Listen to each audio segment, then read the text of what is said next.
It's no secret that anime is massively popular around the globe.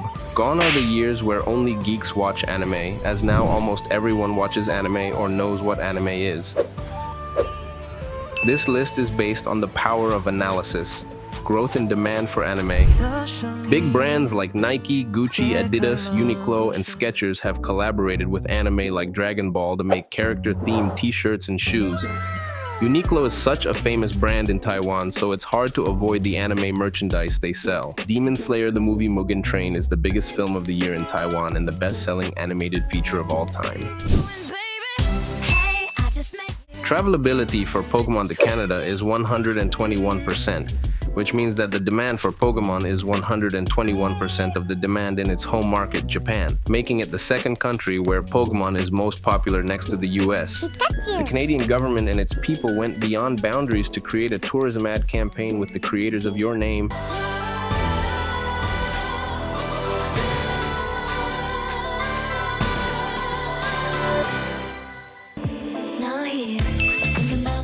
Looking at subgenre trends from the chart above, the demand for animation shows is heavily driven by the anime subgenre. Anime is the single most demanded subgenre between December 2020 and February 2021. Anime boomed in Mexico during the Golden Age, an era that began in 1985 when the first installment of the Dragon Ball franchise made its way to the country. This laid the foundation for the popularity of anime in the region. The fact that Spanish-dubbed animes have made their way to Mexico has also contributed to a strong Mexican fandom. Tijuana, a city in Mexico, has become an unlikely hub for Japanese anime fans. It has 3 different anime cafes and multiple anime conventions throughout the year. The anime film Your Name became the highest-grossing non-English film in Korea. A wide collection of anime series on Netflix Korea makes anime accessible to anyone. The big names in anime, One Piece, Naruto, Pokemon, Attack on Titan, One Punch Man, are some of the most watched series in the region. News of K-pop idols watching anime has also influenced the general public to be more interested in anime. The most renowned K-pop band BTS loves to watch anime, especially Jungkook and V.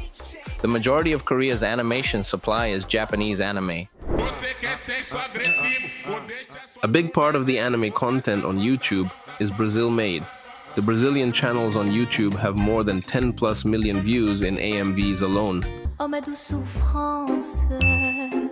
In France, Japanese is the most translated language in writing, after English, which just shows the influence of anime culture has brought about an acceptance of the Japanese culture by the crowd. Japan Expo Paris is the biggest anime convention outside of Asia. More attendees than the biggest US anime convention.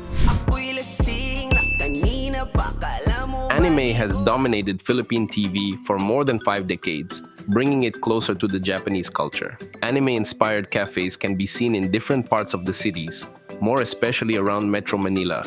There is a market in Manila called Ichiba Japanese Market, which recreated what it feels like to be at the likes of Tokyo's Tsukiji Market. Otaku conventions play a big part in the massive popularity of anime in the Philippines. Some even embrace the anime culture and make a career out of it and influence the Filipino population, like Alodia Gosieng Fiao. More than half of the population in the Philippines watches anime. In May 2020, Naruto, Pokemon, Attack on Titan, JoJo's Bizarre Adventure, and One Punch Man topped the Netflix charts in the US. The Demon Slayer Mugen Train movie made box office history for anime in the US with whopping $44.9 million sales, which surpassed Pokemon 2000's $43.7 million, the most popular anime in the region. Also, to sum it up, the majority of the anime subscription services are headquartered in the US.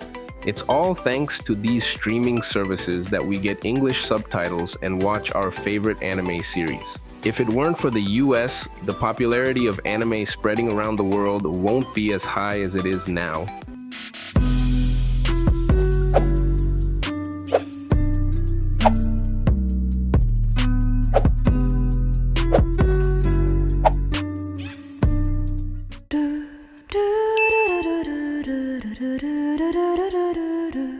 Anime is part of the Japanese culture. It's a part of their daily lives. Anime is everywhere in Japan, from stationery items to food item wrappers to even trains and airplanes. Japan has many hardcore otakus who watch anime daily, attend anime conventions, and cosplay events. Another fact that makes it obvious why Japan takes the sweet spot is the domestic revenue it generates from the animation industry. In 2021, the revenue was approx 1.2 trillion JPY, $10.48 billion,